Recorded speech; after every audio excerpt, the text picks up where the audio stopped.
Welcome back, everyone. Today we're going to be going over a Lich build that I have, and this is probably my favorite build so far that I have in the game.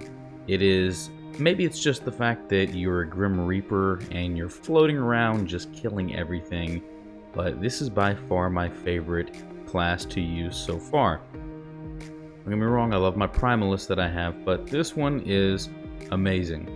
So what we're really going for here, guys, is we're just going to be absolutely trying to get as much damage over time and necrotic damage as we can. And there are ways I could up this some more, but I have not found it to be effective, more effective than the gear and stuff that I have on at the moment. Now, ward retention is going to be a big thing. Ward and Life Leech are really going to be your saving grace with this build. So let's go ahead and go over what we got here, guys, in our passives. So again, everything to just increase as much damage as you can, and you have to be a little bit careful. Well, I say that, but you'll be leeching so much health that it's not going to be a big deal.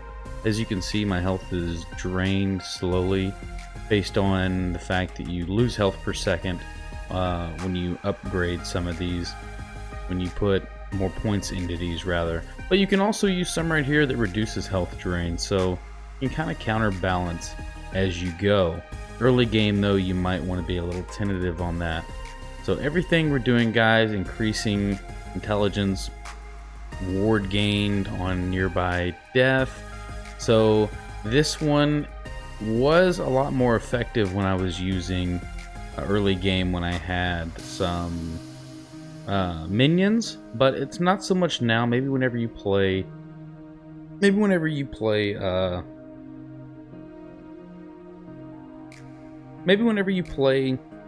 multiplayer, whenever the game actually comes out with that, this would be more effective, and I might actually end up respecing this at some point and putting it somewhere else. For the time being, guys, that's where it's at. So again, here we go. We got protection, ward retention, and this is something that I kind of wanted to dig into with poison based on the staff that I'm using, but I haven't really gone that far. So again, unless you're going to do poison, you could skip that. Just something that I spec'd into just for a second. And then here we go. This is another big one. Increases your necrotic damage and damned chance. And damned, as it'll tell you, is an ailment that deals necrotic damage over time and scales with spell damage. It also reduces enemy health regeneration by 20% per stack. So that is a big one, and we have a skill that also has that as well. And so that is going to be effective because it's going to deal the necrotic damage over time, and it scales with your spell damage. So the higher the spell damage, the more damage it's going to do. So that's pretty much that for Acolyte, guys. Moving on to Lich. This is where it gets really good. So again, we don't really care so much about our health regeneration because we're going to be leeching so much health, so I'm not worried about losing it here. I just want to get that intelligence up. You can scale more into this. This is something I'm going to be going as I level up more. Obviously, they changed the in-game activity, so leveling up is a little bit slower, but it's taking me a little longer on this build. We're going to increase damage, add ward, when you get to low health. This is going to cast Soul Barrier right here. Instead of doing that, it's going to give us ward instead of vitality. So, moving on, damage over time, something that we're focusing on. This one's poison damage. Again, if you decide this isn't where you want to go, guys, take this and throw it in somewhere else. So, intelligence and spell damage. Keep on going, increase damage. Penetration. Critical strike chance is one that you're really going to want for this build because a lot of our ward is going to come off of if you get critical strikes. So getting high critical strike chance is what we really want. Critical strike multiplier, ward gained on critical strike right here. So you get 7. Obviously, if we get it up there, we'd be gaining ward like crazy just off of getting critical strikes. More necrotic damage. And then we're going to come up, attack speed. Health leech is really more what I cared about in this, but you know, it doesn't hurt to move faster and attack faster. More health leech and more health leached. And then we got more spell damage and increased damage over time. So that's all we have right now, guys. We are only level 73. Obviously, you earn points throughout the quest, but as we keep going, guys, the idea is to get that spell damage over time and try to increase as much ward as you can. I might move some of these points around later. When I hit level 100, I will revise this. Hopefully, that won't take too long. Let's move on to the skills, though. So the skills are pretty straightforward. I messed around with some of these guys, and this is really by far what I feel is the best for what I have set up. It's a little unorthodox, just because I use channeling when I don't think a lot of people usually do. So Rip Blood is one of the, I believe, the first skill you actually get, and this is one we're going to spec into. And this is physical damage, I believe, at first, but through here you get blood splatter chance, blood splatter area, hit, and then over here is where we're going to change it from physical damage to necrotic damage. So everything we do is necrotic. So increased spell damage, health granted into ward, so we're no longer pulling and getting health back, we're getting ward back. Cast speed, health granted, orb travel speed. You could probably redo that and throw those points somewhere else if you wanted. Pretty straightforward with that skill. Death Seal is one of my favorite skills, and it really wasn't when I first got it, but now that it's leveled up, it is awesome. So with this skill, guys, it is going to remove all your ward, okay, and it's going to prevent you from gaining health, essentially. You can bring it back to wherever it's at, but however much you have is where it's at. But you're going to deal more damage equal to your percent missing health, and take less damage equal to half your percent missing health, and it reactivates to unleash a wave of death dealing damage based on how long Death Seal has been active and your current percent of missing health. So we're going to throw in some duration. We're going to get the wave area, so we're hitting further out. Damage per missing health. This is going to cast a second wave. This is huge. Even I'm not worried about the fact that you do less damage, because you do crazy amount of damage. The fact that you're going to be throwing out way more waves is much better. Right here, you're going to increase the wave frequency and your crit chance. Wave damage. I believe that is it, guys. Again, this is one of your main damage dealing. You're just gonna run through ads with this, and then this is going to be your best skill right here, guys.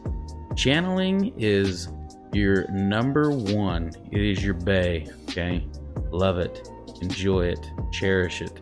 So for this skill, guys, it is going to leave you standing still, which is probably why a lot of people don't want to use it, because you're not going to be moving.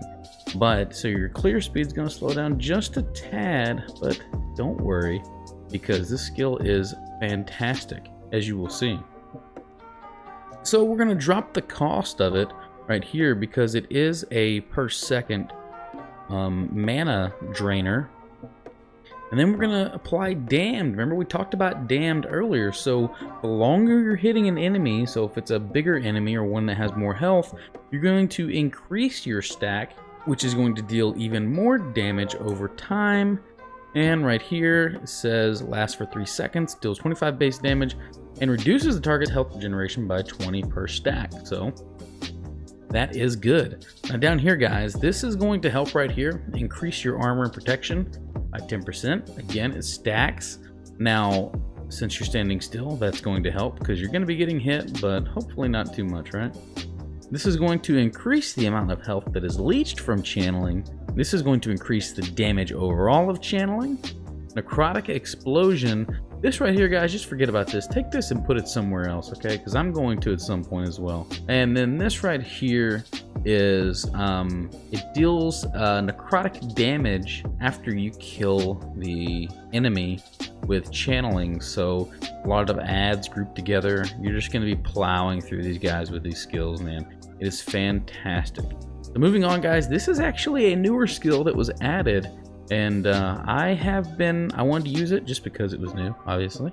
And I actually enjoy it. So the point of this is to basically apply a curse onto the enemy, and it's supposed to deal damage and essentially weaken them. So right here, guys, added spell damage applied, 20% effectiveness to each hit. When the curse deals damage, it counts as an additional hit, but cannot apply ailments from the effect, such as chance to ignite on hit. 4% increased damage per point of intelligence. So you want to have your intelligence up, the more you're going to do. Love this skill. Okay, so again, we're increasing the area. This is going to mark for death on cast. That is a big one. And I really started using this at first because I was using Harvest, but then I switched to Death Seal, so still doesn't hurt to have a mark for death. It's going to increase the mark duration. This right here, guys, is going to take it from physical damage to necrotic damage. Obviously, that's what we're going for. And armor shred chance to bleed. This is going to cast Rip Blood once your bone curse ends. More damage, kill threshold. So that right there is one of the new skills. I haven't tried any of these other areas, guys, but I will be trying it. Maybe I'll try a build later on and we'll go over some of this other stuff as well. But let's not waste any more time, guys. Moving on to the last skill, and by far the most important of all. This is what brings it all together right here. And that is Reaper Form. This is going to be your survivability, essentially, and it's also going to increase your damage, so just remember that. I did change a few things, that's why it's not max level, but nevertheless, you're going to see exactly what we're going for and where those additional points would be going once we get them. So you're going to turn into the Grim Reaper. You're going to be floating around, and your health regen is not going to matter, which is why I don't really care about health regen, because you're going to be in Reaper form 90% of the time anyways, unless it runs out and it's on cooldown. So once the health reaches 0, you're not going to die, you're going to turn back into a human, and you're going to be fully healed. Thank goodness, right? So its main ability is Reap, and everything on here essentially is around that ability. And you're going to use it. I use it more as a way to dodge and to get out of area of effects and things like that. So, you know, think about it as you may, but that's what I use it for. So right here, guys, movement speed. You could get rid of this and put it up here if you wanted. I liked moving a little faster, but again, if you want more damage and get rid of some of that healing effectiveness, you can. Over here, increased damage, increased crit chance, and health lost on kill. Not a big deal, honestly. Down here, I'm gonna up our necrotic damage on Reap. You could probably, again, reduce that to 1 just so you can connect to some of these things if you want. Reap, for me, guys, again, I use it more as just a way to get out of dodge. So you may not even have to use it at all if you don't want to. And then this right here is mark for death chance. Again, we really don't need that as much either, guys, because we have bone curse. So again, these are points you could probably use somewhere else if you wanted. If you want to use 1 and come over here, or 2 and come over here, however you want to do it, guys, you know, feel free to mess around. So health drain and increased damage over time. So this is going to help you stay in the form a little bit longer by slowing down how fast the health is going to drain. Now, just so you know, when you do heal or when you get health leech, it is going to keep you in that form longer. So channeling Death Seal, those are going to do health leech, and it's going to keep you in Reaper form even longer. So that's why I like this skill so much. Even if you were to use, so if you had Reap Blood instead of on Ward and it was still on Vitality, it would essentially do the same thing. So if you want to try that as well, you can. Feel free. And this right here is going to increase your health leech, increase healing effectiveness, and reap health gained. And this is going to increase spell damage per stack. Now you gain a stack of Reaper Ascendance every 5 seconds you spend in Reaper form. Like I said, you're going to be spending a lot of time in Reaper form. So it's going to increase your spell damage, and you have up to 25 stacks at a time. You're probably going to be maxing that out. No joke, because again, you stay in it for a very, very long time. Now, the longer you've been in it, the quicker it will start to drain once that health kind of wears down. Once you're healing, your health leech and all that wears off or stops being effective, your health will start to drain very, very quickly. And that's when I usually just let it run out if I know a boss is coming out, and then I just let the cooldown go and start over. But, you know, you're your own person. Do how you will. So guys, let's go ahead and look at my gear right now, and it is not fantastic, but I can tell you this. It is better than anything else that I have, and I've tried a lot of different things, and this is kind of what I was referring to, guys. The fact that I have a chance to poison on hit, like plague effect. Reason why I was talking about that is I've tried putting on things that deal more necrotic damage and things to the like, but it just is not near as effective in damage dealing and killing as this is. So that is the reason why I'm still using that. This right here, obviously for the damage leech as health and the increased leech rate, that's really the big thing that I'm going for, and it adds chance to receive glancing blow when you hit, so that's not too bad either. Right here, guys, increased intelligence and ward per second is really the big thing that I enjoyed about this. That's why I have it on there. If I find anything better, you know, there we go. Increased necrotic damage, dodge rate. I'm really just more interested in the fact of the increased necrotic damage. Down here, increased critical strike chance. That's really what I want. And 30% chance to gain 15 ward on crit. So again, anything that can give me ward and crit is really what I'm going for, guys. Down here, intelligence and attunement. These are just something I found. This was what I had on, and it's really not much better. Again, I don't really care about any of that stuff. And then over here, necrotic damage. Protection's nice. Damage leached. Intelligence, fire rate, and dodge rating. So, sorry if you just heard my smoke detector go off. I don't know why. The battery must be getting ready to go dead, I guess. So that is what I'm using at the moment, guys. Over here, a lot of this stuff is for ward, necrotic damage, increased critical strike chance, rip blood damage, critical strike chance, and, you know, a little bit of armor and lightning protection, and that's where we're at, guys. Did I show the rings? Spell damage? Oh yeah, and the belt. Increase and health regen. So armor is really the big thing there, and the cast speed. So once I find a better belt, that will be replaced as well. But that is it, guys. This right here, again, is my favorite by far. I love this build. I love it so much that I'm actually going to be making another character just because I really want to do Necromancer. But let me know what you think of this build, guys. Try it out, and I promise you, you will not regret using Lich. You will not regret going for Necrotic, and it will push you into the endgame, especially with the way that they've changed this, guys. The way that they've scaled it to where now you're basically stuck on 55 and it doesn't scale with your level. Don't get me wrong, it's great. It just slows your progression down a little bit, and well, I say a little bit more difficult. It's quite a bit more difficult. But with this build, guys, I have no doubt that you will run through that 55 and be moving to your level 62 or 68 monolith in no time.